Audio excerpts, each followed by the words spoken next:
Hello प्यारे बच्चों, कैसे हैं। आज पार्ट 4 हम देखेंगे लाइन्स एंड एंगल्स का, और डिफरेंट क्वेश्चन भी करेंगे, न्यू कंसेप्ट भी सीखेंगे जिसमें transversal, parallel line, corresponding angles, बहुत सारी चीज़ें इसमें सीखेंगे हम।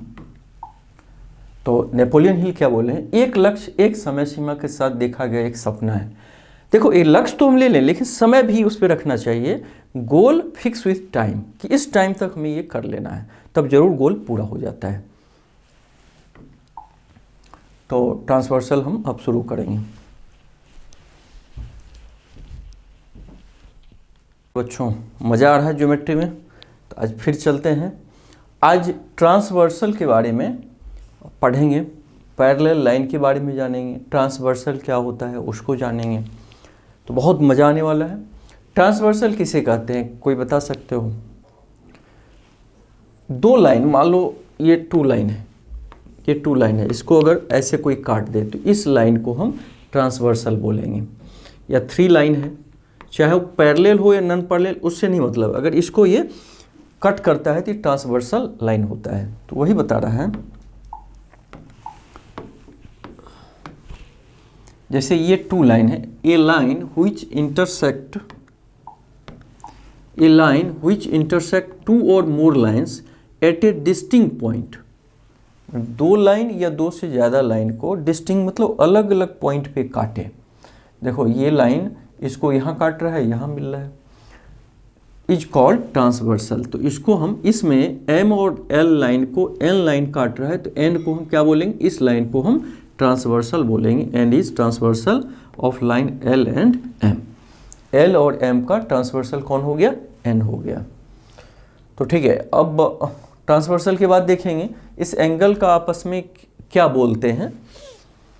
देखो, यहाँ अभी हम पैरेलल लाइन का ट्रांसवर्सल नहीं देख रहे हैं, अभी हम सीधे कोई भी दो लाइन है उसका ट्रांसवर्सल के बारे में हम इसका स्टडी कर रहे हैं। करस्पॉन्डिंग एंगल्स क्या होते हैं? करस्पॉन्डिंग, अगर मान लो ये टू लाइन को एक तीसरा ट्रांसवर्सल लाइन काटता है, तो ट्रांसवर्सल एंगल, करस्पॉन्डिंग एंगल क्या होता है, तो एंगल वो 1 and 5, 1 देखो और ये 5, करस्पॉन्डिंग मतलब तो उसके अनुरूप। जैसे 1 भी इस ट्रांसवर्सल के लेफ्ट साइड में है, 5 भी लेफ्ट साइड में है, 1 भी लाइन एम के ऊपर है और एंगल 5 भी लाइन एल के ऊपर है। तो एंगल 1 और एम क्या कहा जाएगा, करस्पॉन्डिंग एंगल। 2 and 6, अब देखो 2 भी राइट साइड में है, 6 भी राइट साइड, 2 भी एम के ऊपर, 6 भी एल के ऊपर, तो angle 2 and angle 6 are called the corresponding angle. 4 and 8, 4 भी नीचे 8 भी नीचे, लेफ्ट साइड दोनों हैं, 4 8 को करस्पॉन्डिंग बोलेंगे। 3 7 को, 3 और 7, 3 भी राइट में 7 भी राइट में, दोनों नीचा है, 3 एम के नीचे और 7 एल के नीचे। इस तरह हम करस्पॉन्डिंग एंगल के पेयर को पहचान लें कि जब टू लाइन को कोई ट्रांसवर्सल काटती है तो करस्पॉन्डिंग एंगल क्या क्या होता है। माने अभी पैरेलल के बारे में नहीं सोचो, अभी केवल कोई टू लाइन को अगर ट्रांसवर्सल काटता है तो। अगला अल्टरनेट इंटीरियर एंगल, कोई बता सकते हैं ये क्या होता है, अल्टरनेट इंटीरियर एंगल? सोचिए क्या होता है। जब टू लाइन को कोई तीसरा लाइन ट्रांसवर्सल करता है तो अल्टरनेट का मतलब होता है एक छोड़ के।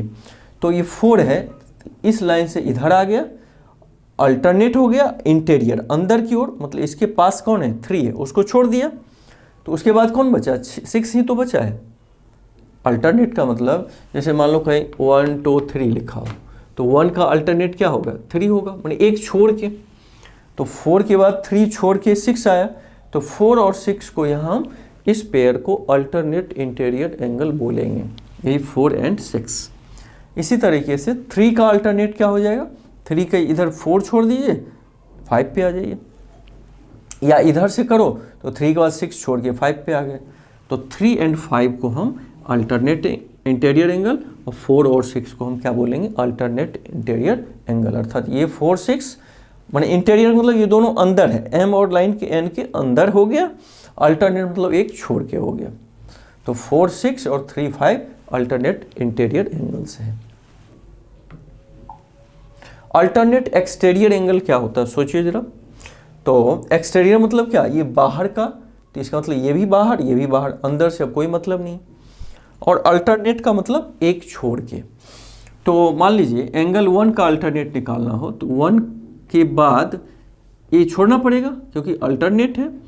और एक्सटीरियर मतलब बाहर का, तो 7 पे आ गया, तो 1 and 7 क्या हुआ, अल्टरनेट एक्सटीरियर एंगल हो गया। यानी अंदर से कोई मतलब नहीं, एक्सटीरियर है।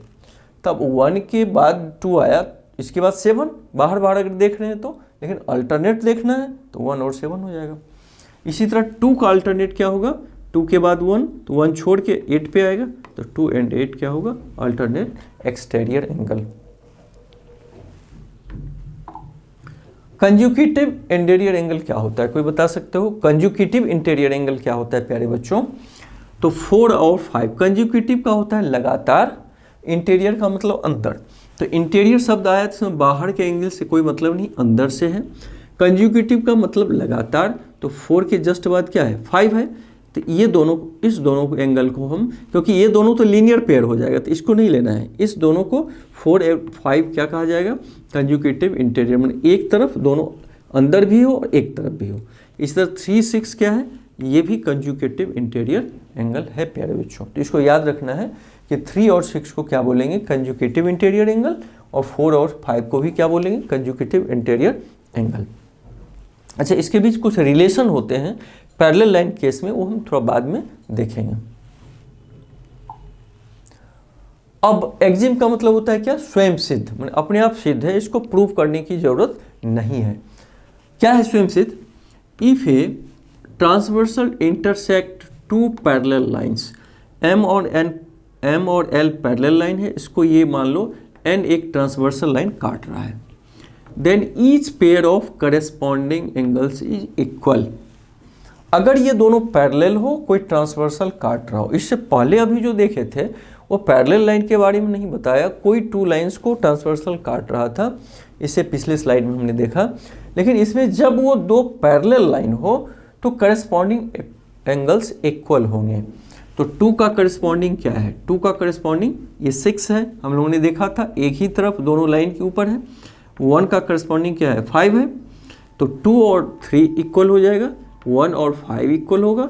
4 और 8, 4 का करस्पॉन्डिंग कौन है, ये देखो नीचे में बाईं तरफ, तो ये 8 भी नीचे बाईं तरफ है, तो 4, 8 और 3, 7, 3 नीचे में और राइट साइड, 7 नीचे में राइट साइड। तो इस तरह ये 4 पेयर करस्पॉन्डिंग एंगल का होगा जब 2 लाइंस को कोई ट्रांसवर्सल काटे और ये 4 पेयर आपस में, ये ये जो पेयर है आपस में क्या होगा, इक्वल होगा। तो आगे देखते हैं, फिर एक एक्जिम है, if a transversal intersect 2 lines such that a pair of corresponding angle is equal. अगर ठीक अभी जो हम देखे थे कि 2 पैरेलल लाइन को कोई ट्रांसवर्सल काटे तो करस्पॉन्डिंग एंगल इक्वल होगा, ठीक इसका उल्टा बोल रहा है कि यदि करस्पॉन्डिंग 2 कोई लाइन हो, कोई ट्रांसवर्सल काटे, अगर ये कोई 2 पैरेलल नहीं दिया है और इसको ये काटे, तो अगर करस्पॉन्डिंग एंगल्स इक्वल हो तो इसका मतलब ये पैरेलल होगा। उसी का ठीक उल्टा हो गया, 2 + 3 = 5, तो 5 = 2 + 3, ये सही है। तो वही कह रहा है, if a transversal intersect 2 lines such that a pair of corresponding angles equal, corresponding equal हो, then the 2 lines are parallel to each other. तो ये दोनों लाइन आपस में क्या होंगे, पैरेलल होगा प्यारे बच्चों।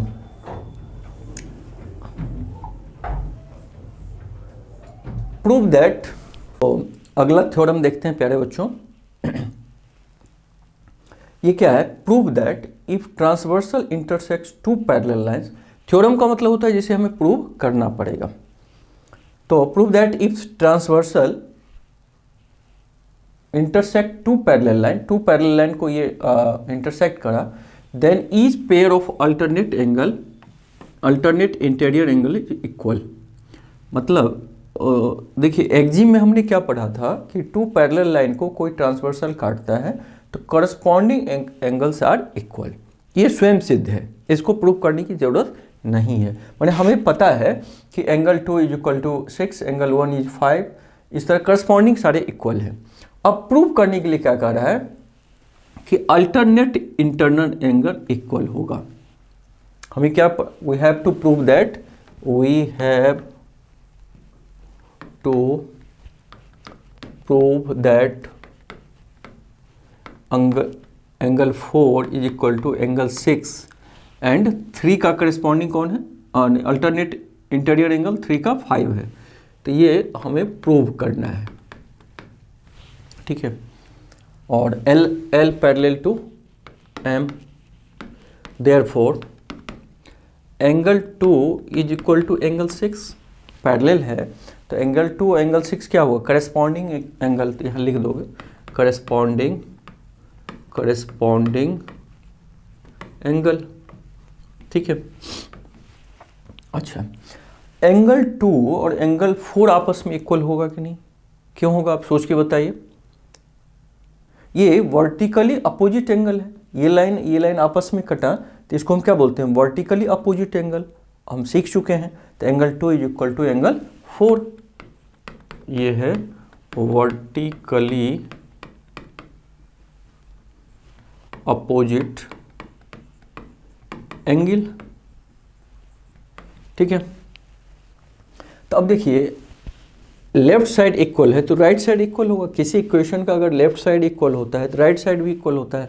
तो therefore angle 4 is equal to angle 6, और यही तो हमें प्रूव करना था, और इसी तरीके से हम इसको angle 3 is equal to angle 5 भी प्रूव कर सकते हैं। तो करना होगा angle 3 is equal to angle 5, तो कैसे करेंगे, तो एंगल 3 का करस्पॉन्डिंग एंगल क्या होगा, एंगल 7। देखिए angle 3 is equal to angle 7, अच्छा, और 7 का इक्वल 5 होगा क्योंकि ये क्या है, vertically opposite. Angle 7 is equal to angle 5, तो राइट साइड इक्वल, तो angle 3 is equal to angle 5, ऐसे हम बना लेंगे। वैसे एक भी प्रूव करके आप लिख सकते हो, same way we can prove that angle 3 is equal to angle 7। तो ठीक है प्यारे बच्चों, अगले पार्ट में फिर मिलेंगे, मज़ा आ रहा होगा। एक बार हमारे बताने के बाद स्वयं रिवीजन जरूर करिएगा, ठीक है। थैंक यू, फिर मिलेंगे अगले पार्ट में।